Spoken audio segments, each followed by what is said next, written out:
কাছে এক নম্বরে নূর পাঠালাম, দ্বিতীয় নম্বরে সুস্পষ্ট একটা কিতাব পাঠালাম, যে কিতাবের মধ্যে কোনো বক্ষতা নাই, কোনো ডাউট নাই, কোনো কনফিউজ নাই, কোনো শক নাই, কোনো সন্দেহ নাই, কোনো শুভা নাই। সুস্পষ্ট একটা কিতাব তোমাদেরকে নাজিল করে দিলাম। আমার ভাইরা, এখানে কোরআনুল কারীমের মধ্যে কত জাআকুম মিনাল্লাহি নূর, আল্লাহর পক্ষ থেকে নূর এসেছে।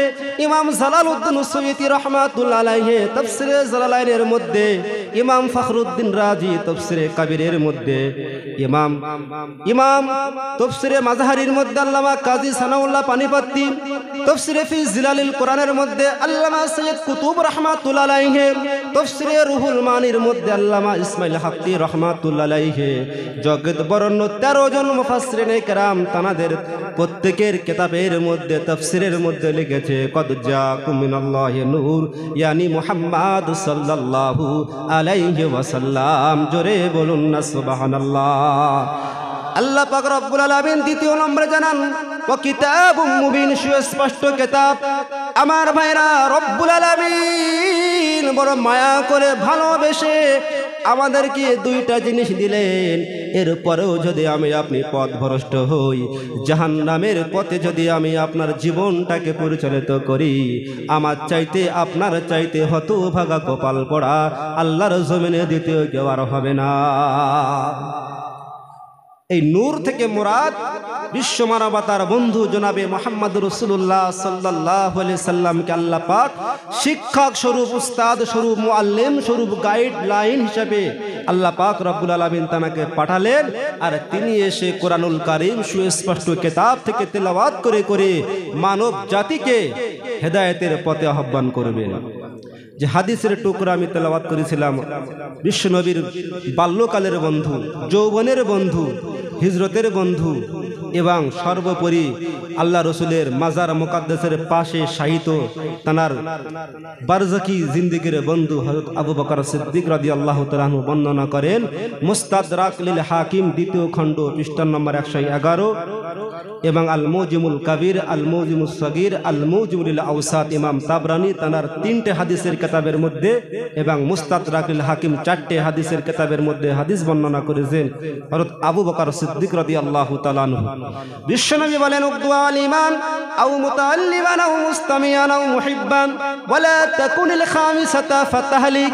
বিশ্ব মানবতার বন্ধু জনাবে মুহাম্মদ রাসূলুল্লাহ সাল্লাল্লাহু আলাইহি ওয়াসাল্লাম বলেন, ও আমার উম্মতেরা উকদু আলিমান, হয় তোমরা আলেম হও, আও মুতাআল্লিমান, আলেম না হতে পারো, আলেমের ছাত্র হও, তালিবুল ইলম হও।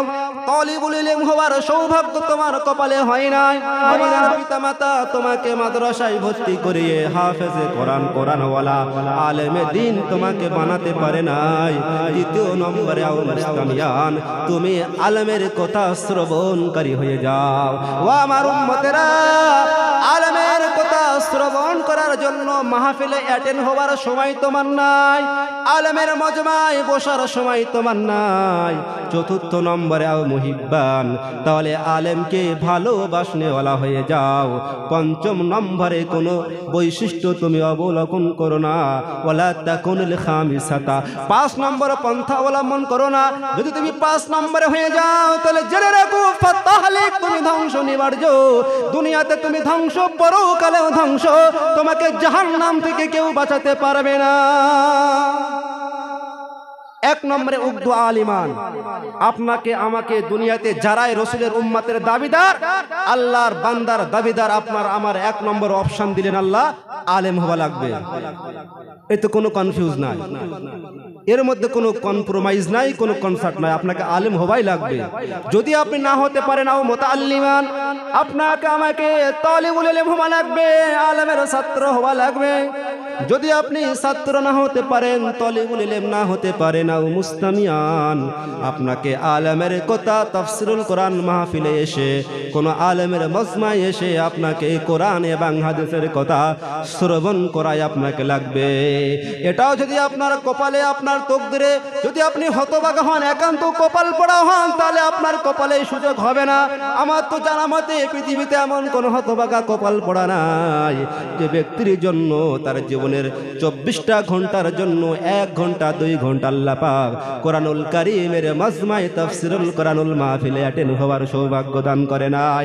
এটা যদি না হয় একান্ত কপাল পড়া হতভাগা আপনি হয়ে গেলেন। পরিচয় দিলেন 4 নম্বরেও মুহিব্বান, তাহলে আপনি আলেমকে ভালোবাসতে শিখুন, আলেমকে ভালোবাসনেওয়ালা হয়ে যান। আর যদি আপনি আলেমকে ভালোবাসনেওয়ালা না হতে পারেন, 5 নম্বরে আলেমের বিরুদ্ধচারণ করেনেওয়ালা হয়ে যাবেন না। যারা চায়ের দোকানে বসে, হাটে বাজারে বসে, রাস্তাঘাটে বসে, কলকারখানায় বসে প্রতিনিয়ত আলেমদের বিরুদ্ধচারণ করে, আলেমদের সমালোচনা করে, আলেমদের হিংসা করে, আলেমদের নিন্দামেন্দ করে, তাদের তালিকায় লাল খাতায় আপনি নামটা লিখাবেন না, আলেমের দুশ্মন বানবে না। যদি বেনে যান, রসুল বলছেন ফাতাহলিক, তুমি দুনিয়াতে ধ্বংস নিবার্য, আর পরকালেও তোমাকে জাহান্নাম ছাড়া তোমাকে কোনো বাবা কোনো পীর তোমাকে বাঁচাতে পারবে না। জোরে জোরে বলুন না নাউজুবিল্লাহ। লিল্লাহি তাকবীর, লিল্লাহি তাকবীর। আলোচনা বুঝতে পাচ্ছেন? বুঝতে পাচ্ছেন? অসুবিধা নাই তো? এরকম বললে চলবে? আমি কিন্তু আগে সিলিন্ডার করছি, কেচ্ছা কাহিনী ঘটনা সুর দিয়ে তাল দিয়ে বলতে পারি না। যা বলবো কোরআন এবং হাদিস থেকে। ওলামায়ে কেরাম বসে আছেন, ভুল বললে ধরিয়ে দেবেন, আমি তার আজ থেকে ছাত্র হয়ে যাব, তার চরণ ধুলি মাথায় নেব। আল্লাহ পাক রব্বুল আলামিন তার হাবিবের দ্বারা আমাদের 4টে অপশন দিলেন। এখন আসেন আমার তেলাওয়াত কিরায়াতের 1 নম্বর পয়েন্ট, নূর। বিশ্ব মানবতার বন্ধু জনাবে মুহাম্মদ রাসূলুল্লাহ সাল্লাল্লাহু আলাইহি ওয়াসাল্লাম, আল্লাহ পাক রব্বুল আলামিন তাকে 4টে ভাগে, তার জীবনটাকে 4টে সাইড দিয়ে আল্লাহ কোরআনুল কারীমের মধ্যে ব্যাখ্যা বিশ্লেষণ করলেন। 1 নম্বরে নবী হলেন ইমানদারদের জন্য কেবলমাত্র শুধুমাত্র একমাত্র মুমিনদের জন্য রহমত, অনুগ্রহ।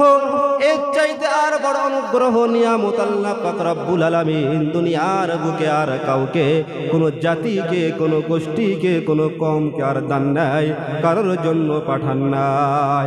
আল্লাহ রব্বুল আলামিন বলেন লাকাদ মান্নাল্লাহু আলাল মুমিনিনা ইয বা'আসা ফীহিম রাসূলাম মিন আনফুসিহিম।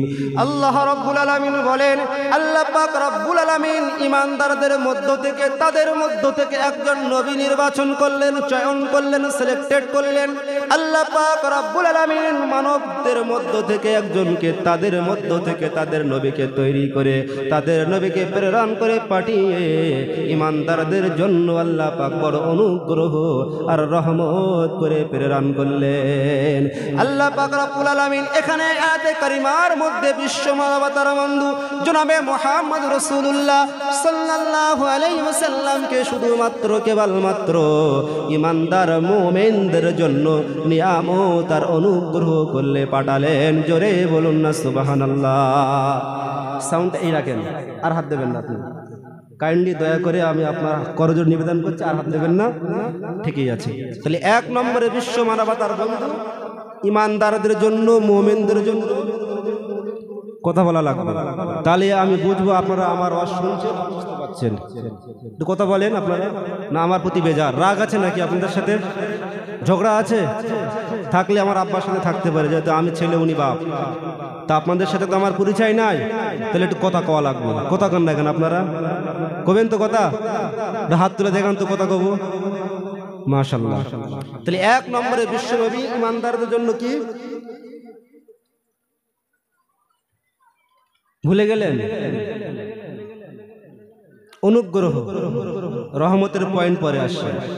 লাকাদ মান্নাল্লাহু আলাল মুমিনিন, আল্লাহ পাক রব্বুল আলামিন এখানে ব্যাখ্যা করছেন মান্নাল্লাহু, আল্লাহ অনুগ্রহ করলেন ঈমানদারদের উপরে, অনুগ্রহ করলেন, মহা অনুগ্রহ করলেন। এই কারণে তাদের মধ্য থেকে একজনকে নির্বাচন করলেন, তাদের মধ্য থেকে একজন নবী পাঠালেন। সেই নবী আমাদেরকে ইয়াতলু আলাইহিম আয়াতিহি ওয়া ইউযাক্কিহিম ওয়া يعلمهم الكتاب والحكمة وإن كانوا من قبل لفي ضلال مبين। সেই নবী আমাদেরকে আল্লাহ পাকের আয়াতগুলো তেলাওয়াত করে আল্লাহর বান্দার সামনে ওই আয়াতগুলো তেলাওয়াত করে করে শোনাবে। দ্বিতীয় নম্বরে কলবগুলোকে প্রশান্ত করে কলবগুলোকে পরিষ্কার করবে। মানুষের কলবগুলোকে আল্লাহ পাকের জং থেকে যে জং পড়ে যায় গোনা করে করে করে আমাদের কলবগুলোকে আল্লাহ নবী পরিশোধন করবে। তৃতীয় নম্বরে কোরআনুল কারীমের শিক্ষা দেবে। আর 4 নম্বরে হিকমতের ব্যাখ্যা। ইবনে কাসির তাফসীরে কাসিরের মধ্যে লিখেছেন হাদিস, অন্য মুফাসসির তাফসীরে ফি জিলালিল কোরআন আল্লামা সাইয়্যিদ কুতুব লিখেছেন হিকমত মানে হাদিস, অর্থাৎ হাদিস বিজ্ঞান, জ্ঞান বিজ্ঞান হাদিস শিক্ষা দেবেন। এই 4টে জিনিসের জ্ঞান ওই নবী ওই মানুষদের মধ্যে বিতরণ করবেন। জোরে বলুন না সুবহানাল্লাহ, লিল্লাহি তাকবীর। আমার ভাইরা, তাহলে 1 নম্বর পয়েন্ট, বিশ্ব মানবতার মহান বন্ধু আল্লাহ পাক রব্বুল আলামিন তানাকে আমাদের মধ্যে নির্বাচন করে আমাদেরকে অনুগ্রহ করেছেন। এই কারণে তিনি আমাদেরকে কোরআনুল কারীমের আয়াতগুলো তেলাওয়াত করে করে শোনাবেন।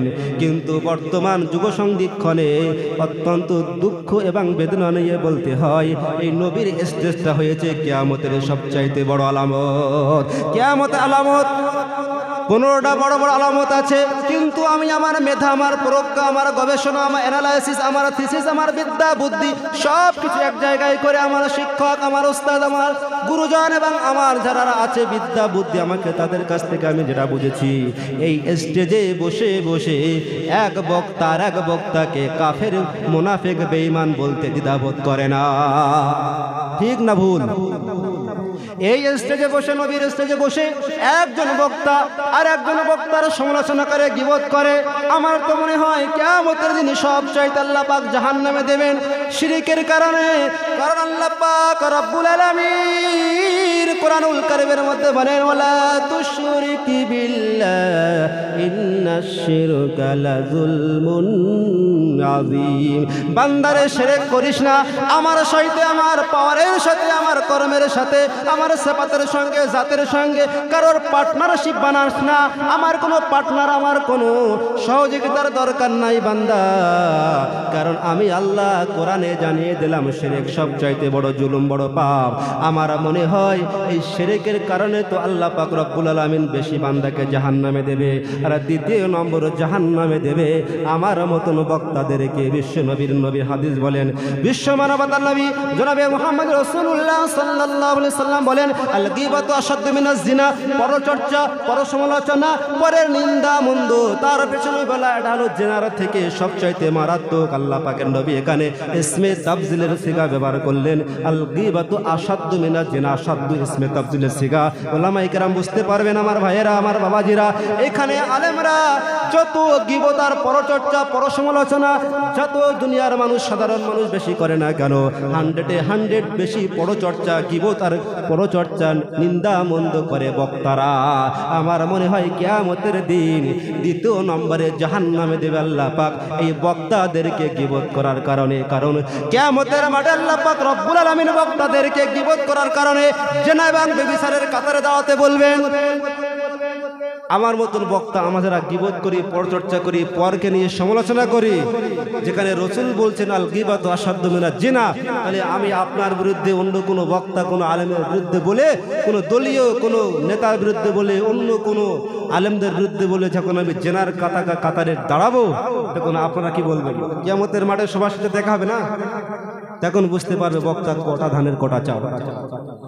সেই জন্য আমি আমার জীবনের একটা বৈশিষ্ট্য আমি নির্দিষ্ট করেছি।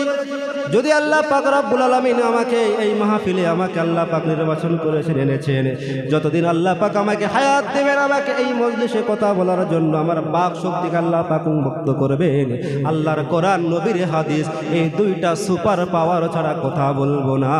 কারণ কোনো কট লাইনের আমার প্রয়োজন নাই। আমার আবার ইলেকট্রিকের প্রয়োজন, আপনার বাড়ি কারেন্ট বিদ্যুতের প্রয়োজন।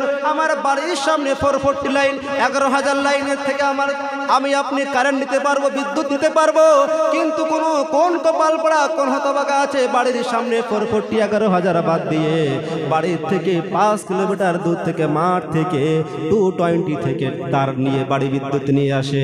আমার মনে হয় ওই সমস্ত বক্তারা কপাল পড়া, যার বাড়ির সামনে 440,000, ওই বক্তা কোরআন আর হাদিস সুপার পাওয়ার বাদ দিয়ে হাবি জাবি কেসা কাহিনী যা বানাবাটি কোরআনে নাই, হাদিসে নাই, কোনো কেতাবে পাওয়া যায় না, সেইগুলো বলে বলে বক্তা শ্রোতাদের মনোরঞ্জন দেয়।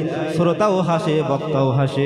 আমার ভাইরা, এবং আবু দাউদ রাহমাতুল্লাহ একটা হাদিস বর্ণনা করেছেন, যখন কোনো বক্তা নবীর স্টেজে হাসানোর জন্য যখন শ্রোতাদের কোনো কথা বলে, যে কথাটা শোনার সঙ্গে সঙ্গে শ্রোতাও হাসে, বক্তাও হাসে, আল্লাহ নবী বলেন ফাওয়াইলুল্লাহ ফাওয়াইলুল্লাহ ফাওয়াইলুল্লাহ, ওই বক্তা ধ্বংস ধ্বংস ধ্বংস, কেউ ওকে বাঁচাতে পারবে না।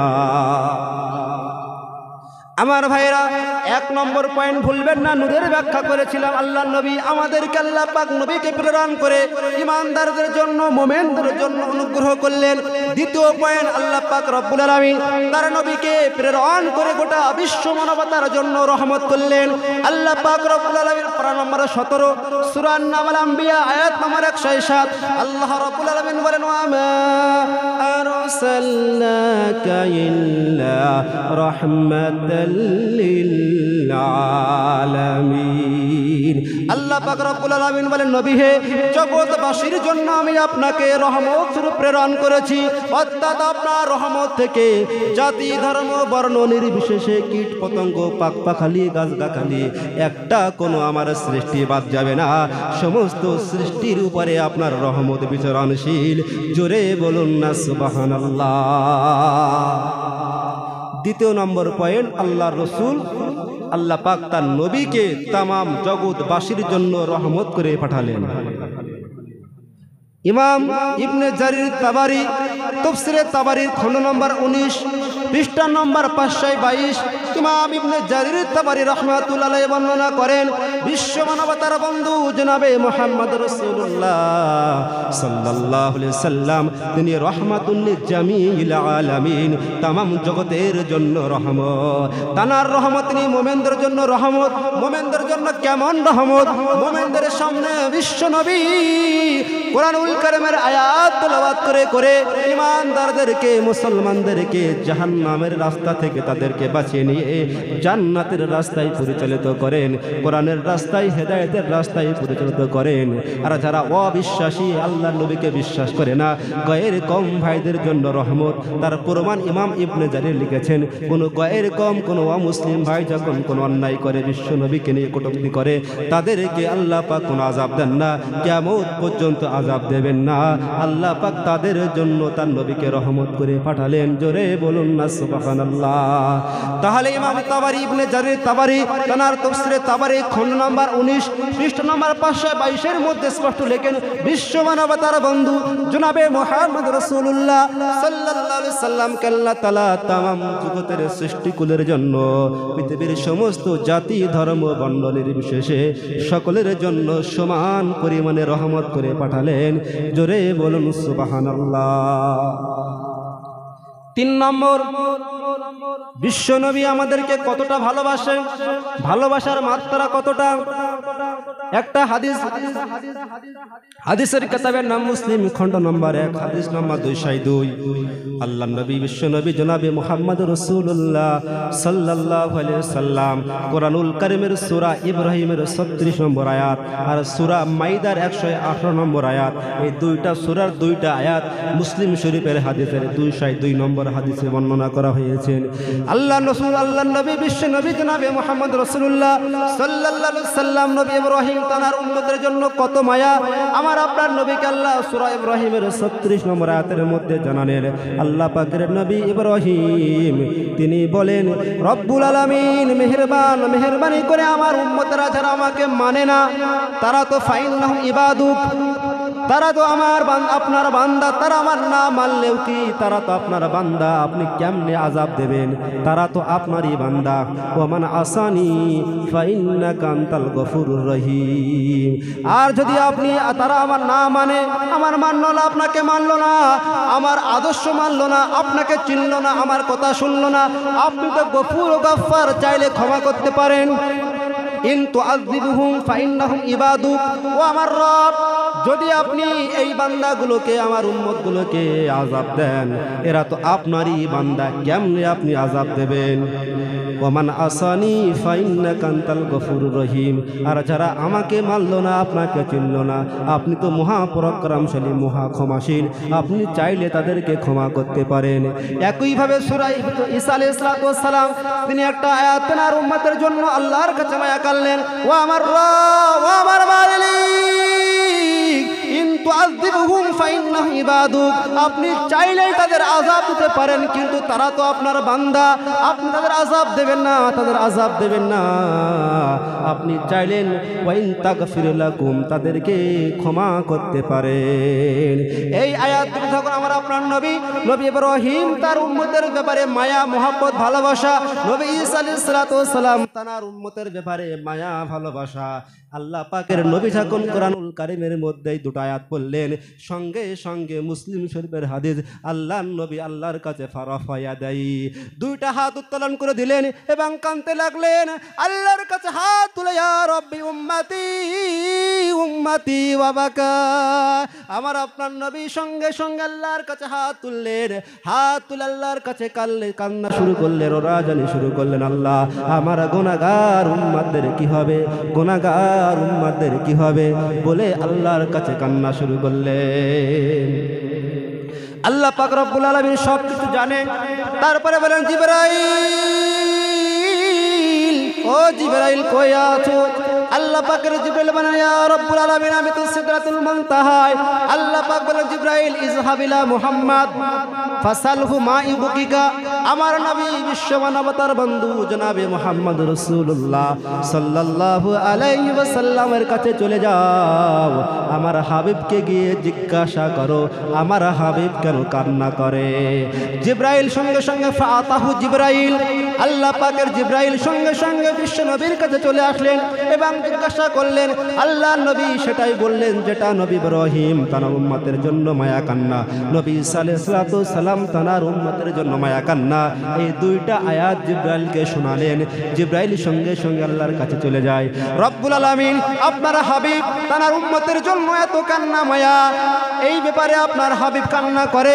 আল্লাহ বলে, জিবরাইল ইযহাব ইলা মুহাম্মদ সাল্লাল্লাহু আলাইহি ওয়াসাল্লাম, ও জিবরাইল, জিবরাইল আমার নবীর কাছে চলে যাও, আমার নবীর কাছে গিয়ে বলো, ইন্নী সানুরদিকা ফি উম্মাতিকা ওয়ালা নাসুক ইয়াউমাল কিয়ামা, ইয়াউমাল কিয়ামা।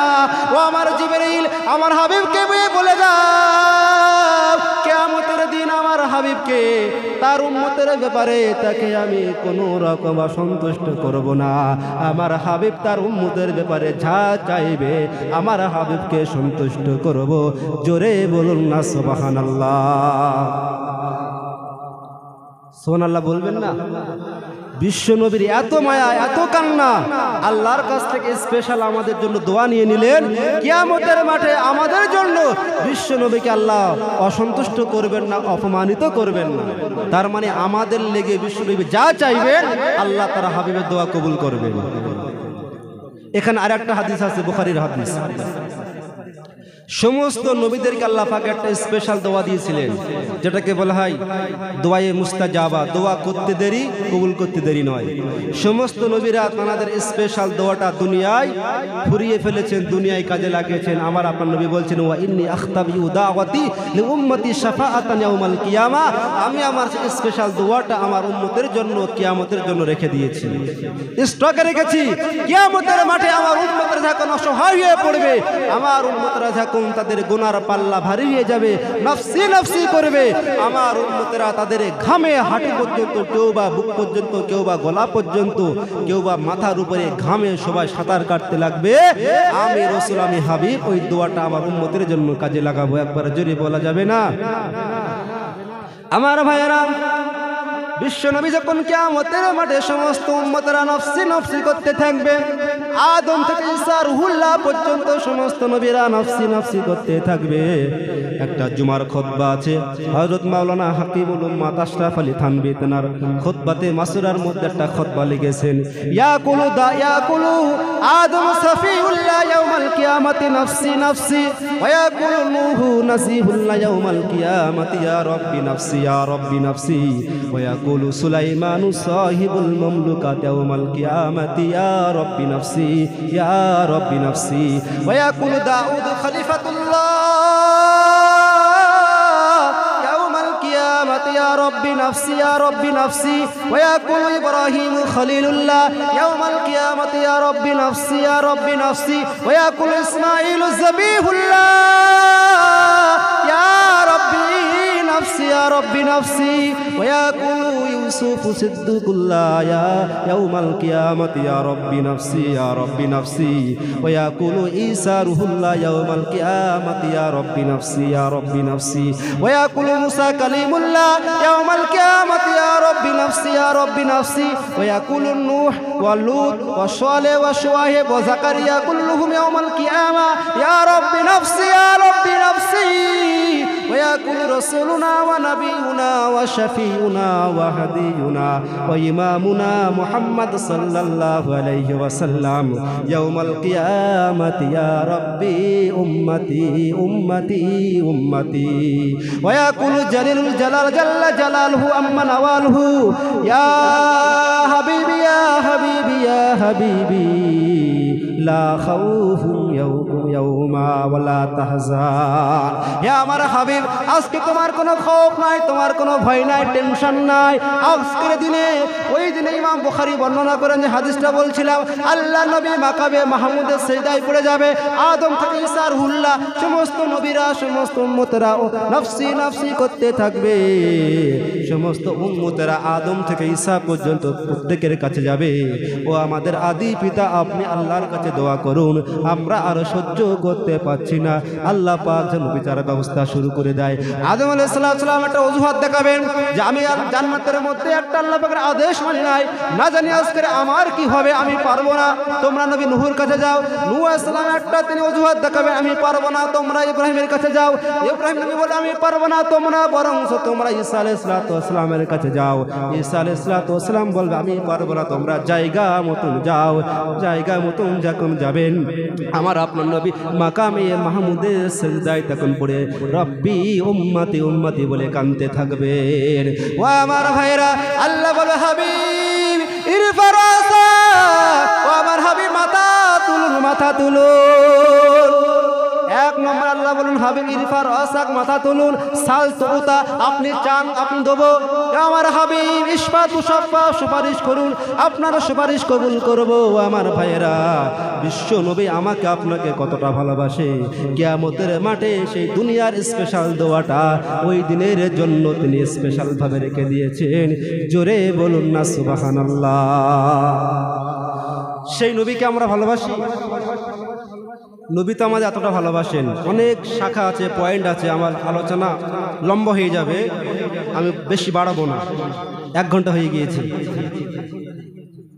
রসুল আমাদের এত ভালোবাসে আমরা রসুলকে ভালোবাসি 4 নম্বর পয়েন্ট বিশ্ব নবীর ভালোবাসা ঈমান এটাই খুব মনোযোগ দিয়ে শুনবেন 4 নম্বর পয়েন্ট বিশ্ব নবীর ভালোবাসার নাম ঈমান 1 নম্বর পয়েন্ট বলেছিলাম নবী ঈমানদারদের জন্য অনুগ্রহ 2 নম্বর পয়েন্ট বলেছিলাম বিশ্ব মানবতার জন্য সৃষ্টি জগতের জন্য বিশ্ব নবী রহমত 3 নম্বরে বিশ্ব নবী আমাদের কতটা ভালোবাসে তার উদাহরণ 2টা দিলাম 4 নম্বরে নবীর ভালোবাসার নাম ঈমান যদি নবীর ভালোবাসা না থাকে আপনার ঈমানে ভেজাল ঈমানে প্যারালাইসিস ঈমান না আপনি নামধারী ভেজদারি মুনাফিক এটা মনোযোগ দিয়ে শুনবেন আমার ভাইরা আল্লাহ রাব্বুল আলামিন কোরআনুল কারীমের পারা নম্বর 4 সূরা আল ইমরান আয়াত নম্বর 31 আল্লাহ পাক রব্বুল আলামিন বলেন কুল ইন কুনতুম তুহিব্বুনাল্লাহা ফাত্তাবিউনি ইউহিব্বুকুমুল্লাহ ওয়া ইয়াগফির লাকুম যুনুবাকুম ওয়াল্লাহু গফুরুর রহিম আল্লাহ রাব্বুল আলামিনের নবী হে আপনি বলে দিন তারা যদি আমি আল্লাহ আমাকে ভালোবাসতে চাই আমার নৈকট্য লাভ করতে চাই ফাত্তাবিউনি তাবউন শব্দ থেকে ইত্তেবা, তার থেকে ফাত্তাবিউনি, তারা যেন আপনি বলে দেন, তারা যেন আমি নবী আমাকে অনুসরণ করে, অনুকরণ করে, ফলো করে। এখানে অনুসরণের 4টে ব্যাখ্যা দিয়েছে। যারা লুগাত লিখেছেন আরবি ডিকশনারি, পৃথিবীর জমিনে সবচাইতে বড় আরবি ডিকশনারি অভিধান হলো লিসানুল আরব, যেটা আল মক্কাতুল মুকাররমা থেকে ছাপা হয়েছে। ওই আরবি ডিকশনারি লিসানুল আরবের মধ্যে তাবউন শব্দের ব্যাখ্যা করেছে। তাবউন মানে কোনো ব্যক্তি হাঁটছেন, রাস্তা দিয়ে হাঁটছেন, তানার হাঁটার ধরন, বডি ল্যাঙ্গুয়েজ, পায়ের স্টাইল, পা ফেলার ধরন, হাত নাড়ানোর ধরন এবং হাঁটার স্টাইল, গতিবিধি এবং সর্বোপরি তানার বডি ল্যাঙ্গুয়েজ, তিনি যেভাবে হাঁটছে তানার দেখে দেখে অনুসরণ করে পেছনে হাঁটার নাম হলে তাবউন, ফাত্তাবিউনি। জোরে বলুন না সুবহানাল্লাহ। তাবউন শব্দের ব্যাখ্যা লিসানুল আরব, আরবি ভাষায় সবচেয়ে বড় লুগাত অভিধান, যেটা সৌদি থেকে ছাপা হয়েছে, 9-10 খণ্ডে লেখা। তাতে তাবউন শব্দের ব্যাখ্যা বলছেন কোন একজন ব্যক্তি রাস্তা দিয়ে হাঁটছেন, তার চলার গতিবেগ, পা ফেলার ধরন, হাত নাড়ানোর ধরন, বডি ল্যাঙ্গুয়েজ, সর্বোপরি তার সমস্ত কিছু অ্যাটিটিউড, ওই ব্যক্তিকে দেখে দেখে পেছনে আর একজন যদি চলতে থাকে, হাঁটতে থাকে, same to as it is ওই ব্যক্তির মতন, সেটাকে বলা হয়, যদি এক হয়ে যায় তাকে বলা হয় তাবউন, ফাত্তাবিউনি। একজন হাত তুলে দেখান তো কে রাসূলকে অনুসরণ করে এইভাবে। দ্বিতীয় নম্বর ব্যাখ্যা, মুফাসসিরিন কিরাম তাফসীরের মধ্যে লিখেছেন তাবউন শব্দের ব্যাখ্যা হলো ব্যক্তিগত জীবন, পারিবারিক জীবন, সামাজিক জীবন, রাজনৈতিক জীবন, অর্থনৈতিক জীবন, সাংস্কৃতিক জীবন, এই 5টা জীবন আপনাকে আমাকে রাসূলুল্লাহর জীবনের সাথে মিলিয়ে চলতে হবে। আপনার ব্যক্তিগত জীবনে আপনি নেইমার আর মেসিকে ফলো করতে পারবেন না। যুবক ভাইরা তাদের মাথার চুলের কাটিং নেইমার আর মেসি। আপনার উচিত ছিল যুবক ভাই, আপনার পায়ে ধরে বলে যায়, আপনার উচিত ছিল আপনার চুলের কাটিং হবে বিশ্ব মানবতার বন্ধু, তামাম জগতের মডেল, তার আদর্শ।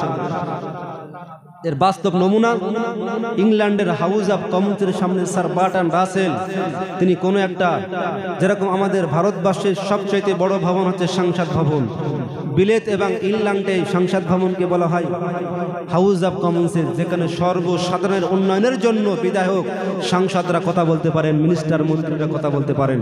স্যার বার্ট্রান্ড রাসেল তিনি ইংল্যান্ডের আপামর জনতা, আবাল বৃদ্ধা বনিতাদের সামনে কোনো একটা সেমিনারে তিনি লেকচার দিচ্ছিলেন। তাকে প্রশ্ন করা হলো, স্যার বার্ট্রান্ড রাসেল, আপনি বিগত 100 বছরের শ্রেষ্ঠ দার্শনিক, আপনার মতন জ্ঞানী বিচক্ষণ পণ্ডিত দুনিয়াতে আমরা আর কাউকে দেখি নাই। ও বার্ট্রান্ড রাসেল, আপনার জ্ঞান, আপনার গরিমা, আপনার প্রজ্ঞা, আপনার জ্ঞান, আপনার গবেষণা, আপনার থিসিস, আপনার অ্যানালাইসিস, আপনার বিদ্যা বুদ্ধি যা কিছু অর্জন করেছেন, অ্যাচিভ করেছেন, সংগ্রহ করেছেন, আপনি বলতে পারবেন গোটা বিশ্বের মানবতা এখন অশান্তির দাবানলে দাও দাও করে জ্বলছে। পৃথিবীর কোনো একটা ভূখণ্ডে শান্তি নাই, সমস্ত মানুষে মানুষে হিংসা, রাজায় রাজায় হিংসা, পাড়ায় পাড়ায় হিংসা, গোত্রে গোত্রে হিংসা, দেশে দেশে হিংসা, এক দেশ আর এক দেশের সঙ্গে যুদ্ধ বিগ্রহে নিমজ্জিত। ও বার্ট্রান্ড রাসেল, ইংল্যান্ডের কীর্তি সন্তান, আপনি আমাদেরকে এমন কিছু আমাদের জানিয়ে দিন, যেটা ফলো করলে বিশ্বের মানবতার জমিনে অশান্তির অমানুষিকতা থেকে মানুষ শান্তি পাবে, ধুলির ধরায় শান্তি প্রতিষ্ঠা হবে, সম্ভব হবে। স্যার বার্ট্রান্ড রাসেল হাতের শাহাদাত আঙ্গুলি আসমান দিতে উঁচু করে বলেছিলেন, ওপর ইংল্যান্ডবাসী, আমি আমার গবেষণা, আমার অ্যানালাইসিস, আমার থিসিস, আমার সব বিদ্যা বুদ্ধি মেধা প্রজ্ঞা সব কিছু এক জায়গায় উপনীত করে একটা জায়গায় আমি পরিষ্কার ক্লিন করতে পারি।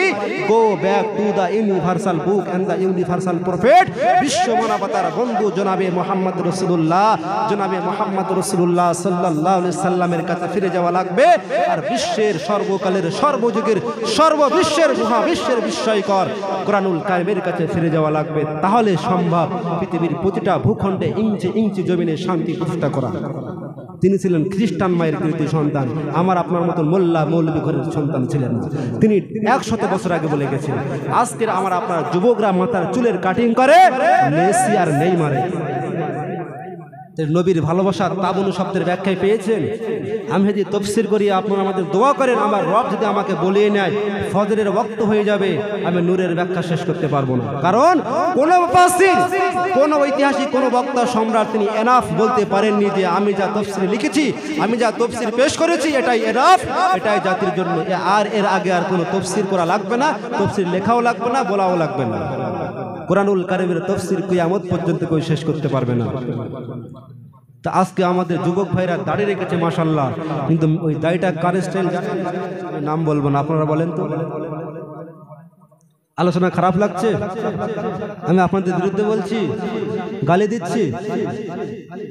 আমার যুবক ভাইরা তার পরিশ্রমের অর্থ দিয়ে টি শার্ট পরে, সপ্তাহে কামাই 2000, বাবার হাতে দেয়, যে বাবা তাকে লালন পালন করেছে ছোটবেলায়, সেই বাবার হাতে দেয় 500 আর 1500 রেখে দেয় ছেঁড়া প্যান্ট কেনার জন্য। প্যান্ট পরে এখানে ছেঁড়া, এখানে ছেঁড়া। বোম্বাই গিয়েছিলাম, 21 তারিখে মাহফিল ছিল আমাদের বেঙ্গলি ভাইদের, 7000-এর মতন এরকম শ্রোতা, সব বেঙ্গলি। তা দেখলাম অসংখ্য যুবক ভাই মাহফিলে বসে ছেঁড়া প্যান্ট। দাম জিজ্ঞাসা করলাম যে বোম্বাইতে সবচেয়ে দামি প্যান্টগুলো 2200, 2500, 3000 টাকা দাম। আচ্ছা, এই যে এই সুন্নতটা কাজ, সুন্নত মানে অভ্যাস, সে শয়তানের হতে পারে, রসুলেরও হতে পারে। ভালো হলে বিশ্ব নবীর, আর খারাপ হলে শয়তানের। তা আমার যুবক ভাইরা কার সুন্নত ফলো করে? তাবুন শব্দের ব্যাখ্যায় মিলছে?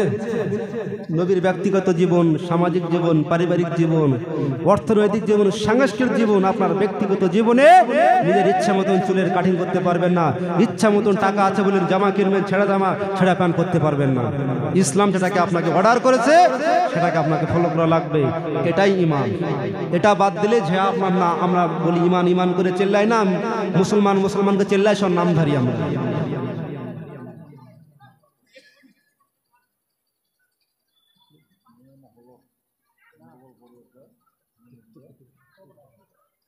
আমার মা ও বোনেরা, আপনারা হলেন আম্মাজান খাদিজাতুল কুবরা, আয়েশাতুল হুমাইরা, বুবুজান ফাতেমাতুজ জোহরা, এবং সর্বোপরি আপনাদের পায়ের নিচে আমাদের বেহেশত। আমরা যুবক, আমরা পুরুষ, আমাদের পায়ের তলায় বাটা কোম্পানির, খাদিমস কোম্পানির, প্যারাগন কোম্পানির 200-500 টাকার চপ্পল থাকে, আপনাদের পায়ের তলা আমাদের বেহেশত। আপনাদের প্রত্যেকের করজোড়ে নিবেদন করছি, আপনাদের হইল্লা আওয়াজ এখান পর্যন্ত পৌঁছাচ্ছে, তো আমি আপনাদের নিবেদন করছি দ্বিতীয়বার যেন আপনাদেরকে আর রিপিট না করতে হবে। একটু আমার মা বোনেরা আপনারা নীরবতা অবলম্বন করুন, আপনারা শ্রবণ করুন, আশা করি আল্লাহর রহমত বর্ষণ হবে। তাহলে ঈমান আমাদের মধ্যে কমজোর।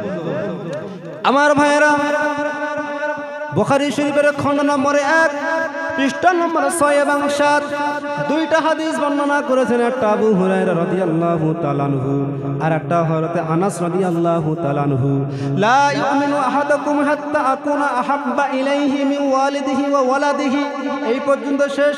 আবু হুরায়রার হাদিস, আনাসের হাদিস, ওয়ান নাসি আজমাইন। বিশ্বনবী বলেন, ও আমার উম্মতেরা, ও আমার উম্মতেরা, তোমাদের মধ্যে কেউ ততক্ষণ পর্যন্ত ঈমানদার হতে পারবে না। কতক্ষণ পর্যন্ত? যতক্ষণ পর্যন্ত তোমাদের মধ্য থেকে সম্পদ, জাগতিক সম্পদ, তোমার ছেলে, তোমার মেয়ে, তোমার স্ত্রী, তোমার পিতা মাতার থেকে আমি রসুল আমাকে বেশি ভালো না বাসবো। এই হাদিস যখন আবু হুরায়রা আর আনাস রাদিয়াল্লাহু তাআলা আনহু বিশ্ব নবীর রওয়ায়াত থেকে বর্ণনা করলেন, আমিরুল মুমিনিন হযরত উমর রাদিয়াল্লাহু তাআলা আনহু দাঁড়িয়ে গেলেন, ইয়া রাসূলুল্লাহ, ইয়া হাবিবাল্লাহ, হুজুর, আমি আপনাকে বেশি ভালোবাসি আমার জাগতিক সময় সম্পদ থেকে।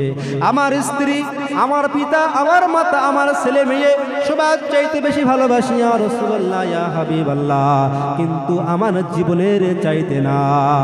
আল্লাহর রাসূল বলেন, ওমর, ও ওমর, তুমি এখনো পর্যন্ত কামেল ঈমানদার হতে পারো না, কারণ তুমি যতক্ষণ পর্যন্ত তোমার জীবনের চাইতে আমি রাসূলুল্লাহ আমাকে বেশি ভালো না বাসবা, তুমি ঈমানদার হতে পারবা না। জোরে বলুন না সুবহানাল্লাহ। প্রভু তুমি বলেছ রাসূল দেবে না, রাসূল আর দেবে আল্লাহ? নবী আর পাঠাবে? পাঠাবে না। আপনারা কেউ কথা কন না। আমার মনে হয় আপনাদের সঙ্গে আমার কোনকালে ঝগড়া হয়েছিল, সে রাগ এখন আপনারা তুলছেন। নবী রসুল পাঠাবে আল্লাহ? একটু জোরে বলেন। প্রভু তুমি বলেছ রসুল দেবে না, বলনি দেবে না ওমর। প্রভু তুমি বলেছ রসুল দেবে না, বলনি দেবে না ওমর, বলনি দেবে না হামজা তারি খালিদ বিজয়ী সম। প্রভু তুমি বলেছ রসুল দেবে না। বলনি দেবে না ওমর, বলনি দেবে না হামজা তারি, খালিদ বিজয়ী সম। প্রভু তুমি বলেছ রাসূল দেবে না, প্রভু রসুল দেবে না, নবী দেবে না, কিন্তু ওমরের মতন বীর পুরুষ আশা এখনো বন্ধ হয়নি। সেই ওমরের যদি আল্লাহ রসুল বলে ওমর তুমি এখন ইমানে পরিপূর্ণ হওনি, তাহলে আমার আপনার ইমানের মাত্রা স্কিল কতটা একটু মাপবেন বাড়ি, বালিশি মাথা দিয়ে ভাববেন আর মাপবেন। আমি আমার এই 4টে পয়েন্ট এখানে ক্ষান্ত করলাম। তৃতীয় পয়েন্টে 2টা হাদিস বলবো। রসুল আমাকে কতটা ভালোবাসেন 2টা বলেছি, আর 2টা বলবো। রসুল নবীজি বলেন মাসালি ওয়া মাসালুকুম কারজুলি নারিন আও কাদানা আও কাদানারা, তুমি আর আমাদের মধ্যে আমার উম্মত, আমি আর তোমাদের মধ্যে উদাহরণ উপমা এটাই, ওই ব্যক্তির নাই যে ব্যক্তিটা গর্ত খনন করলো, ওই গর্তের মধ্যে আগুন প্রজ্বলিত করলো, ওই গর্তে আগুন প্রজ্বলিত করার পরে ফাজাল আল ফারাইশু ওয়াল জানাদিবু ইয়াকানা ফিহা ওয়া হুয়া ইয়াদুবুহুন নানহা। বুখারীর বর্ণনা, নবীজি বলেন আমার উম্মতেরা তোমাদের আর আমাদের মিসাল, তোমাদের আর আমার উদাহরণ উপমা দৃষ্টান্ত এটাই, ওই ব্যক্তির নাই যে ব্যক্তিটা গর্ত খনন করলো আর ওই গর্ত আগুন প্রজ্বলিত করলো, আর ওই আগুনের মধ্যে ফড়িং আর পতঙ্গগুলো লাফ ঝাঁপ দিতে শুরু করলো। ওই ব্যক্তি ওই ফড়িং আর পতঙ্গ হাজার হাজার পতঙ্গগুলোকে যখন ওই ব্যক্তি আগুন থেকে বাঁচানোর চেষ্টা করলো, ওই ব্যক্তি তিনি একজন ব্যক্তি, আর ফড়িং আর পতঙ্গ হলো হাজার হাজার। একা ব্যক্তির পক্ষে হাজার হাজার ফড়িং আর পতঙ্গগুলোকে ওই আগুন থেকে বাঁচানো সম্ভব নয়। ও আমার উম্মতেরা, তোমরা আমি রাসূল আমি তোমাদেরকে দেখছি তোমরা প্রতিনিয়ত নামাজ না পড়ে জাহান্নামের মধ্যে তোমরা পড়ছো। আমি রাসূল আমি নবী তোমাদেরকে কোমর ধরে ধরে তোমাদেরকে জাহান্নাম থেকে বাঁচানোর চেষ্টা করছি, কিন্তু আমি একা একজন, তোমরা হাজার হাজার উম্মত, তোমাদেরকে জাহান্নাম থেকে বাঁচানো আমার পক্ষে সম্ভব নয়। ও আনতুম তাফাল্লিতুনা মিন ইয়াদাই, তোমরা আমার হাত থেকে ছিটকে গিয়ে জাহান্নামে নিক্ষেপ হয়ে যাচ্ছ। জোরে বলুন না নাউজুবিল্লাহ। এখানে হাদিসের বর্ণনা উপমা ইমাম বুখারী। একটা খেলা আছে আমাদের কলকাতায়, ওই খেলাটা সামনে গর্ত খনন করে এবং পিছনে গর্ত খনন করে, এদিকে 5 জন ওদিকে 5 জন, যে কবাডি, কবাডি সেটাকে বলা হয় হাডুডু, বাংলাদেশের ভাষায় হাডুডু, কলকাতার ভাষায় কবাডি, আপনাদের আসামের ভাষায় কি বলে আমি জানি না। তো কবাডি দুধ খেলা আছে, তো ওই খেলাটায় যাকে পা ধরে অথবা হাত ধরে সে ছিটকে যায়, কিন্তু কোমর ধরলে সে যত বড় শক্তিশালী পুরুষ হোক না কেন সে আর ছিটকাতে ছাড় পায় না। তা নবীজি ইমাম বুখারী হাদিসের মধ্যে এই কবাডি খেলার সঙ্গে ধূপ খেলার সঙ্গে উপমা দিলেন। কেন? ও আমার উম্মতেরা, তোমরা প্রতিনিয়ত নামাজ না পড়ে নামাজ ছেড়ে দিয়ে তোমরা জাহান্নামে নিক্ষেপ হচ্ছ, ওই ফড়িং আর পতঙ্গের মতন আগুনে নিক্ষেপ হচ্ছ। আমি নবী তোমাদের কোমর ধরে ধরে জাহান্নাম থেকে বাঁচানোর চেষ্টা করছি, কিন্তু আমি একা, তোমাদের হাজার হাজার লক্ষ লক্ষ উম্মত নামাজ না পড়ে জাহান্নামে যাচ্ছ, আমার পক্ষে সম্ভব নয়। আনতুম তাফাল্লিতুনা মিন ইয়াদাই, তোমরা আমার হাত থেকে আমি কোমর ধরাও পড়েও তোমরা ছিটকে জাহান্নামে পড়ে যাচ্ছ। ভালোবাসা দেখেছেন নবী? ও আমার উম্মতেরা, তোমরা যখন ওই লাল পানি পান করো, ওই লাল পানির নাম যেটাকে বলা হয় বাংলা মদ, কারোর নাম অফিসার চয়েস, কারোর নাম মাস্টার চয়েস, কারোর নাম ম্যাকডোল, কারোর নাম হুইস্কি, কারোর নাম আবার 1000 5000 কিংফিশার। এই মদগুলো, এই হারাম পণ্যগুলো, লাল পানি যখন তোমরা খাও, তোমরা যখন মদের বোতলটা গালে তোমরা ঢালা শুরু করো, আমি নবী তোমার কোমর ধরে ধরে জাহান্নাম থেকে বাঁচাতে চাই। ও আমার উম্মত, কিন্তু তুমি যখন মদ গালে গ্লাস নিয়ে তুমি যখন ওই মদ থেকে তুমি বিরত হলে না, মদ পান করে নিলে, মদ পান করার কারণে তুমি জাহান্নামে নিক্ষেপ, তুমি জাহান্নামের রাস্তায় ধাবিত হলে, আমি রাসূল তোমার কোমর ধরার পরেও আমার হাত থেকে তুমি ছিটকে মদ পান করে জাহান্নামের দিকে তুমি নিক্ষেপ হয়ে গেলা। জোরে বলুন না নাউজুবিল্লাহ। লিল্লাহি তাকবীর, নারায়ে তাকবীর। একবার দরুদ পড়েন, আল্লাহুম্মা সাল্লি আলা।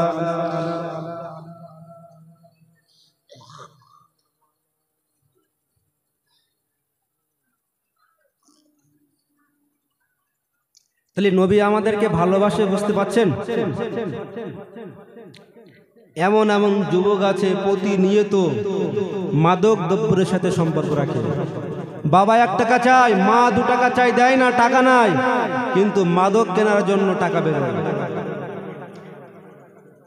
রসুলের ভালোবাসার গভীরতা একটু ব্রেনে লাগান, মাথাটা একটু ঘামান, যে আমি আপনি দৈনন্দিন হারাম কাজ করে, নামাজ না পড়ে, রোজা না রেখে, হজ না করে, জাকাত না দিয়ে, পিতা মাতার সাথে ভালো ব্যবহার না করে, প্রতিবেশীর সাথে ভালো ব্যবহার না করে, গুনার কাজে, হারাম কাজে নিমজ্জিত হয়ে যে আমি আপনি জাহান্নামের দিকে ধাবিত হচ্ছি। নবীজি বলছেন তোমার কোমর ধরে ধরে উম্মাদ জাহান্নাম থেকে বাঁচানোর চেষ্টা করছি, তারপরেও তুমি আমার হাত থেকে ছিটকে জাহান্নামে পড়ে যাচ্ছ। আমার পক্ষে সম্ভব হচ্ছে না, কারণ আমি একা আর তোমরা হাজার হাজার লক্ষ লক্ষ।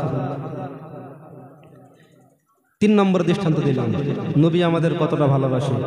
আর 2টা দেব, নবী আমাদের কতটা ভালোবাসে। বিশ্বনবী আমাদের বলেন, মা মিন মুমিনিন ইল্লা ওয়া আনা আওলান নাস ফিদ দুনিয়া ওয়াল আখিরাহ। বুখারীর বর্ণনা, ইমাম বুখারী বলেন, এমন কোন ইমানদার নাই, এমন কোন মুসলমান নাই যে ইমানদারের দুনিয়াতে এবং পরকালে তার পিতা মাতা, তার আত্মীয় স্বজন, আপনজন, প্রিয়জনের থেকে আমি রাসূল তাকে বেশি ভালোবাসি। ওয়া আনা আওলান নাস, আমি তার সবচাইতে কাছের লোক দুনিয়ায় এবং পরকালে। আমার ভাইয়েরা, দুনিয়াতে নবী আমার আপনার সবচেয়ে কাছের লোক, প্রিয় লোক, বেশি ভালোবাসে। কারণ নবীজি আমার আপনার কাছের লোক, প্রিয় লোক। এই জন্য নবীজি আমাদের সামনে কুরআনুল কারীম তেলাওয়াত করে করে জাহান্নাম থেকে বাঁচানোর চেষ্টা করেছে। পরকালে নবী আমার আপনার জন্য মাকামে মাহমুদে সুপারিশ করবে। আমার আপনার নবী আমার আপনার কাছের লোক। এর আরেকটা দৃষ্টান্ত নবীজি বলেন, তোমাদের মধ্যে যখন কেউ মারা যায়, ইন্তেকাল করে যায়, ওই ব্যক্তির মাল সম্পদ ওয়ারাসাত সূত্রে, ওয়ারিস সূত্রে, ছেলে মেয়ে, বিবি বাল বাচ্চার মধ্যে বন্টন হয়ে যায়, ভাগ হয়ে যায়। কিন্তু কোনো ব্যক্তি যদি এমন কোনো ঋণগ্রস্ত ব্যক্তি মরে যায়, মারা যায়, ওই ঋণগ্রস্ত ব্যক্তিকে ঋণ পরিশোধ করার মতন কেউ থাকে না। ওয়ানা মাওলাহু, আমি তার অভিভাবক হয়ে গেলাম, আমি তার মাওলা হয়ে গেলাম। ও আমার সাহাবারা, তোমাদের মধ্যে যে কোনো অভাবগ্রস্ত ব্যক্তি মারা যায়, আমি রাসূল আমার কাছে নিয়ে এসো, আমি তার অভিভাবক হয়ে যাব।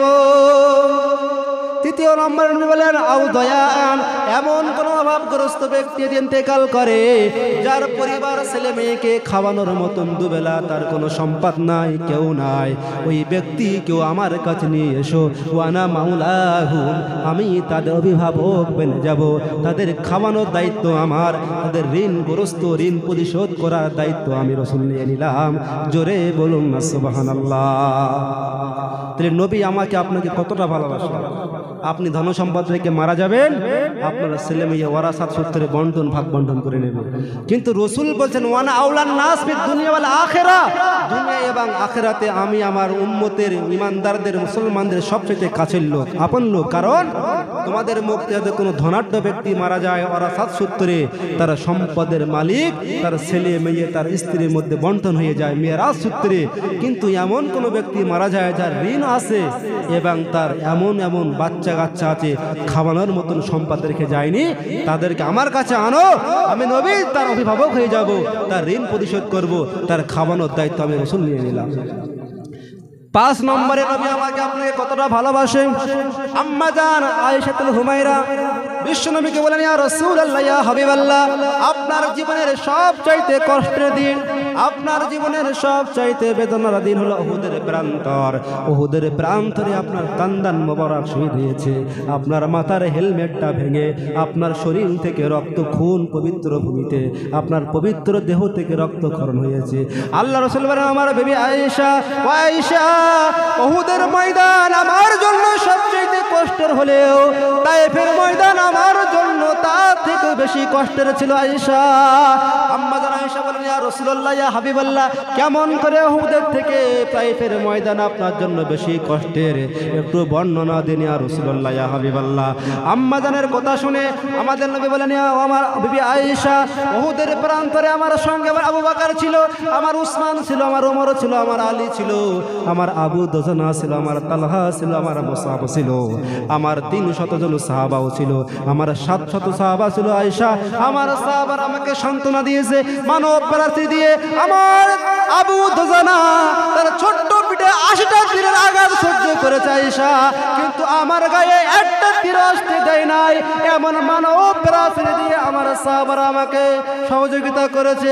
কিন্তু আয়েশা ওই তায়েফের ময়দানে আমি যখন কলেমার দাওয়াত, দিনের দাওয়াত নিয়ে গেলাম, ওই তায়েফবাসীরা আমাকে চিনল না, আমার কথা শুনলো না, আমার কথা মানলো না, বরং আমার উপরে এতটা পাথর নিক্ষেপ করেছে আয়েশা, বৃষ্টির ফোঁটা নাই আমার উপরে অঝরে পাথর নিক্ষেপ করা হয়েছে আয়েশা।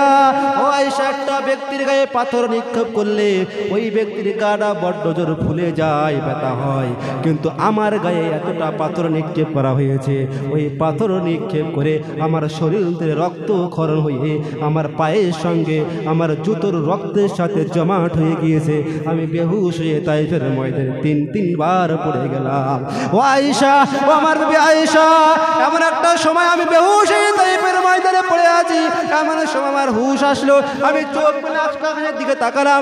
এমন সময় দেখলাম জিবরাইল আলাইহিস সালাম আমার মাথার উপরে এক টুকরা মেঘমালা দিয়ে আমার মাথার উপরে ছায়া করে আছে। আমি জিজ্ঞাসা করলাম, ইয়া আখি জিবরাইল, আপনি কেন আসেন? জিবরাইল বলেন, ইয়া রাসূলুল্লাহ, ইয়া হাবিবাল্লাহ, আপনার সঙ্গে আব্দে ইয়ালিদুল লিডার সহ তায়েফের বাসীরা, তায়েফের দুষ্টু ছেলেরা যা যা করেছে আল্লাহ পাক আরশ আজিমে বসে সব দেখেছেন, যা যা বলেছেন সব শুনেছেন, যা করেছেন সব দেখেছেন। ওই দেখেন মালাকে জাবাল দাঁড়িয়ে আছে, আমার সঙ্গে পাহাড়ের ফেরেশতাকে পাঠিয়ে দিয়েছে। ইয়া রাসূলুল্লাহ, ইয়া হাবিবাল্লাহ, ওই দেখেন পাহাড়ের ফেরেশতা দাঁড়িয়ে আছে। আপনি দিন শীতা যদি আপনি হুকুম দেন, ওই মালাকে ফেরেশতা, পাহাড়ের ফেরেশতা গোটা তায়েফবাসীদেরকে ধূলিসাৎ করে দেবে। আল্লাহ নবী বললেন, আমার আয়েশা, ও আমার আয়েশা, ওই সময় আমি দেখলাম ওই মালাকে জাবাল পাহাড়ের ফেরেশতা আমাকে বলল, ইয়া রাসূলুল্লাহ, ইয়া হাবিবাল্লাহ, আপনি অনুমতি দিলে তায়েফবাসীকে আমি ওই পাহাড় চাপা দিয়ে ওদের দুনিয়া থেকে আদ এবং সামুদ জাতির মতো ধ্বংস করে দেব। ও আমার বিবি আয়েশা, আম্মা জান আয়েশার কথা শুনে আল্লাহ রাসূল বললেন, আমার বিবি আয়েশা, আমি আমার উম্মতের এত ভালোবাসি, যদি আমি চাইতাম এই মালাকে ফেরেশতা তায়েফবাসীদেরকে ধ্বংস করে দিত, কিন্তু না না না আমার আয়েশা, না, ও আমার বিবি, না, আমি চাইলে তো ফেরেশতাদের ধ্বংস করবে, কিন্তু এদের প্রজন্ম তো কোনো ক্ষতি করবে না। এরা দুনিয়াতে থাকলে আগামী প্রজন্ম আমি রাসূল আমার কলেমা পড়ে আমার হাতে হাত দিয়ে ইসলামটাকে এরা মেনে নেবে। জোরে বলুন না সুবহানাল্লাহ।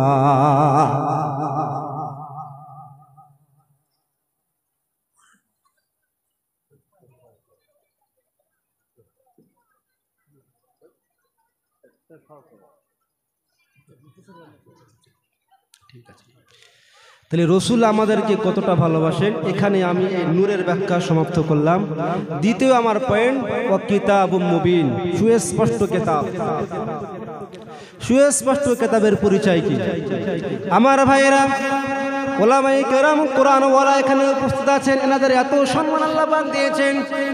আল্লাহ নবী এক নম্বরে আল্লাহ পাক রব্বুল আলামিন কোরআনুল কারীমের সূরা ফাতিরের 29 নম্বর আয়াতে বলেন, ইন্নাল্লাযীনা ইয়াতলুনা কিতাবাল্লাহ ওয়া আকামুস সালাতা ওয়া আনফাকু মিম্মা রাযাকনাহুম সিররান ওয়া আলানিয়া ইয়ারজুনা তিজারাতান লান তাবুর। আল্লাহ পাক রব্বুল আলামিন বলেন, নিশ্চয় যারা কোরআনুল কারীম তেলাওয়াত করবে, দৈনন্দিন যারা প্রত্যেকদিন সকালে ফজরের নামাজ পড়ে কোরআনুল কারীম তেলাওয়াত করবে, দ্বিতীয় নম্বরে নামাজ তারা কায়েম করবে, তৃতীয় নম্বরে গোপনে এবং প্রকাশ্যে আল্লাহর রাস্তায় ব্যয় করবে, তারা এমন একটা ব্যবসা শুরু করলো, এমন একটা ব্যবসা শুরু করলো যে ব্যবসায় কোনো লস নাই, কোনো ক্ষতি নাই, ওই ব্যবসা শুধু লাভ আর লাভ। আল্লাহ পাক রব্বুল আলামিন 30 নম্বর আয়াতে জানান, ইয়ারজুনা তিজারাতান লান তাবুর লিওয়াফিয়াহুম উজুরাহুম ওয়া ইয়াসিদাহুম মিন ফাদলি। আল্লাহ রাব্বুল আলামিন বলেন, যারা তিনটে গুণ অর্জন করলো, এক নম্বরে দৈনন্দিন কোরআনুল কারীম তেলাওয়াত করলো, ইতিপূর্বে হযরত বলছিলেন তেলাওয়াতুল কোরআন। 1 নম্বরে কোরআনুল কারীম তেলাওয়াত করলো প্রতিনিয়ত, 2 নম্বরে প্রতিনিয়ত নামাজ কায়েম করলো, 3 নম্বর মসজিদ মাদ্রাসায় তাফসীরুল কোরআন মাহফিলে দিনের কাজে ভালোর কাজে প্রকাশ্যে এবং গোপনে দান করলো। আল্লাহ পাক রব্বুল আলামিন বললেন তারা এমন একটা ব্যবসার সাথে যুক্ত হলো যে ব্যবসায় কোনো লস নাই, লাভ আর লাভ। আমার ভাইরা এমন লাভ আল্লাহ পাক বলেন লিওয়াফিয়াহুম উজুরাহুম, আল্লাহ পাক নিজ অনুগ্রহে তাদের প্রতিনিয়ত আল্লাহ পাক ওই বান্দাগুলার উপরে আল্লাহর অনুগ্রহ আর বরকত প্রতিনিয়ত বাড়িয়ে দেন। 1 নম্বর কোরআন ওয়ালার ফজিলত। 2 নম্বরে কোরআন ওয়ালার ফজিলত আল্লাহ পাকের নবী বলেন ইউকালু লিসাহিবিল কোরআন ইকরা ওয়ারতাকি ওয়ারাতিল কামা কুনতা তুরাতিলু ফিদ দুনিয়া ফাইন্না মানজিলাহু ইনদা আখিরি আয়াতিন তাকরাউহা। এই হাদিস বর্ণনা করেছেন সুনানুল কুবরা লিল বাইহাকি, খণ্ড নম্বর 2 পৃষ্ঠা নম্বর 144। ইমাম বাইহাকি রাহমাতুল্লাহ আলাইহি তিনি বর্ণনা করেন কিয়ামতের দিন আল্লাহ পাক রব্বুল আলামিন কোরআন ওয়ালাকে বলবেন ইকরা ওয়ারতাকি, পড়ো আর চড়ো, পড়ো আর আগে বাড়ো। আল্লাহ পাকের নবী বলেন তুমি ধরাম দুনিয়ায় তেলাওয়াত করতে, ধীরে ধীরে কোরআনুল কারীম তেলাওয়াত করতে, ফাইন্না মানজিলাকা ইনদা আখিরি আয়াতিন, তোমার শেষ তেলাওয়াতকৃত আয়াত যেখানে গিয়ে শেষ হবে সেই জায়গায় তোমার মঞ্জিল, তোমার গন্তব্যস্থলটা শেষ হবে। ও আমার ভাইরা, আল্লাহ পাক রব্বুল আলামিন কোরআন ওয়ালাকে, হাফেজে কোরআনকে, আলেমকে কিয়ামতের মাঠে বলবে ও কোরআন ওয়ালা পড়ো আর চড়ো। দুনিয়াতে হতে পারে কোরআন ওয়ালারা গরিব, দুনিয়াতে দেখতে পাওয়া যায় কোরআন ওয়ালারা জীর্ণ শীর্ণ ঘরের মধ্যে বসবাস করে, কিন্তু আপনারা এখানে যারা বসে আছেন সবাই মিলে প্রত্যেকের জীবনে সঞ্চয়কৃত অর্থ দিয়ে হয় এক জায়গায় করে দুবাইয়ের বুর্জ খলিফায় একটা ফ্ল্যাট কেনার জন্য সক্ষম হতে পারবেন না। কিন্তু কোরআনওয়ালা কিয়ামতের মাঠে আল্লাহ পাক বলবেন যখন পড়বার আগে বাড়ো, কোরআনওয়ালা যখন শুরু করবে সূরা ফাতিহা, কোরআনওয়ালা যখন সূরা ফাতিহা শেষ করবে সূরা বাকারা, তারপরে সূরা আল ইমরান, তারপরে সূরা মাইদা, সূরা আনাম, সূরা আরাফ, এমন ভাবে কোরআনুল কারীম যখন তেলাওয়াত করতে শুরু করবে কোরআনওয়ালার তেলাওয়াতকৃত আয়াত দিয়ে শেষ হবে মিনাল জিন্নাতি ওয়ান নাস। আমার ভাইরা, কোরআনওয়ালা যখন মিনাল জিন্নাতি ওয়ান নাসকে স্টপ হয়ে যাবে, আর তো পড়ার নাই, আর তেলাওয়াত করার নাই, আর অবশিষ্ট নয়, এবার থেমে যাবে।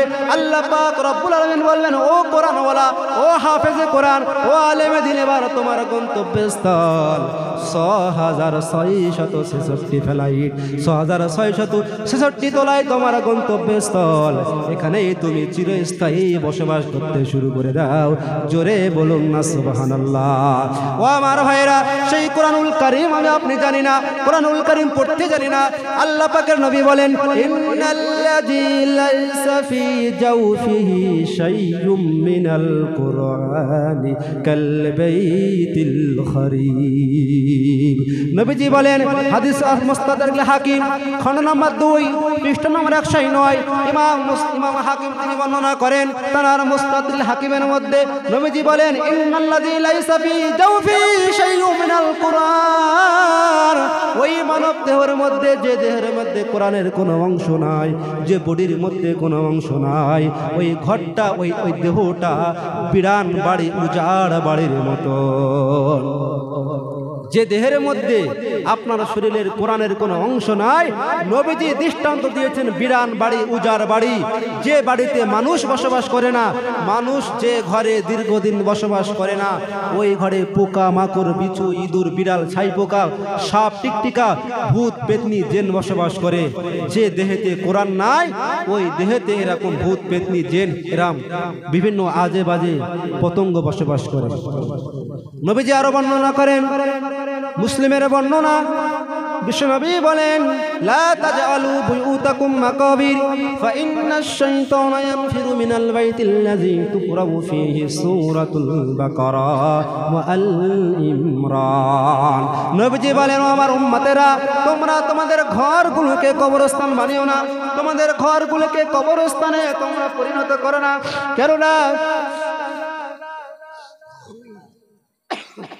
কেননা যে ঘরের মধ্যে কোরআনুল কারীম তেলাওয়াত করা হয় না, ওই ঘরটার ঘর থাকে না, কবরস্থান হয়ে যায়। কবরস্থানে ধরো যে সমস্ত মাইয়াতরা শুয়ে আছে ওই মাইয়াতগুলো নীরব নিথর, ওই মাইয়াতগুলো কোনো কথা বলে না, কোনো হইচই করে না, একেবারে কোনো আওয়াজ নাই, কোনো সাউন্ড নাই। তোমরা তোমাদের ঘরগুলোকে বাড়িগুলোকে কবর স্থান বানিয়ে দিও না। কেননা ফাইন্না শাইতানা ইয়ানফিরু মিনাল বাইতিল্লাযী, ওই ঘর থেকে শয়তান পলায়ন করে, ওই ঘরে শয়তান বসবাস করতে পারে না যে ঘরে সূরা বাকারা এবং সূরা আলে ইমরান তেলাওয়াত করা হয়। ও আমার ভাইরা, কোরআন শ্রবণ করা লাগবে, কোরআন শিক্ষা করা লাগবে। ওই কোরআন যদি আপনি শিক্ষা না করেন, কোরআন কিয়ামতের মাঠে আল্লাহর দরবারে আপনার বিরুদ্ধে সাক্ষী দেবে।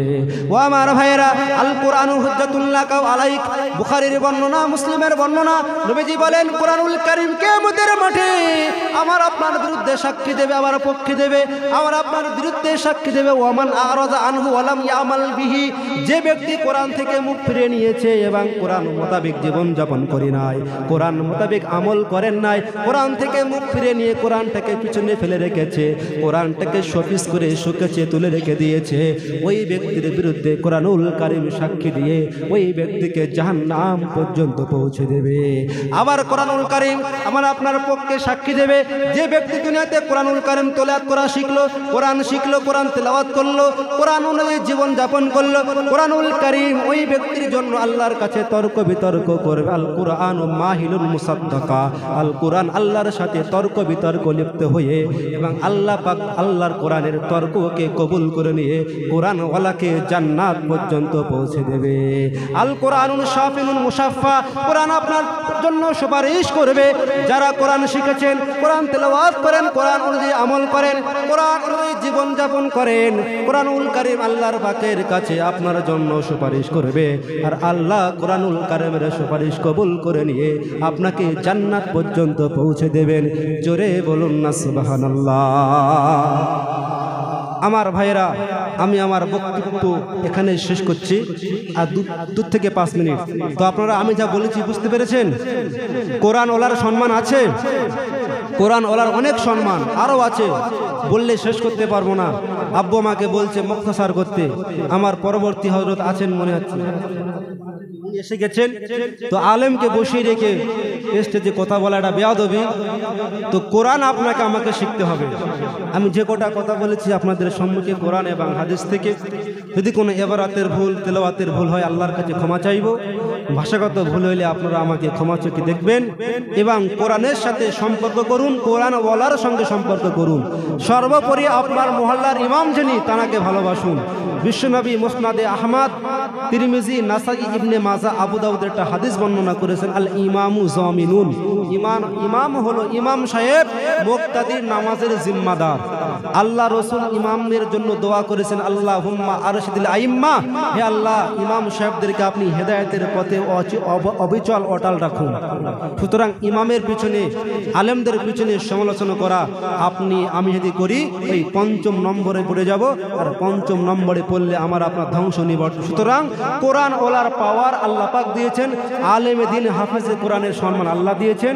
এটা আমি আপনি হিংসা করে, সমালোচনা করে, শত্রুতা করে কমাতে পারবো না, ঘাটতে পারবো না। আল্লাহ পাক তার কোরআন ওলার সম্মান কোরআনের মাধ্যমে দিন দিন বাড়িয়ে দেবেন। আপনিও কোরআন শিক্ষা করুন, কোরআন তেলাওয়াত করুন, আল্লাহ পাক আপনাকেও আপনার ইহকালে মর্যাদা দেবেন, সম্মান দেবেন, পরকালেও নাজাত দেবেন।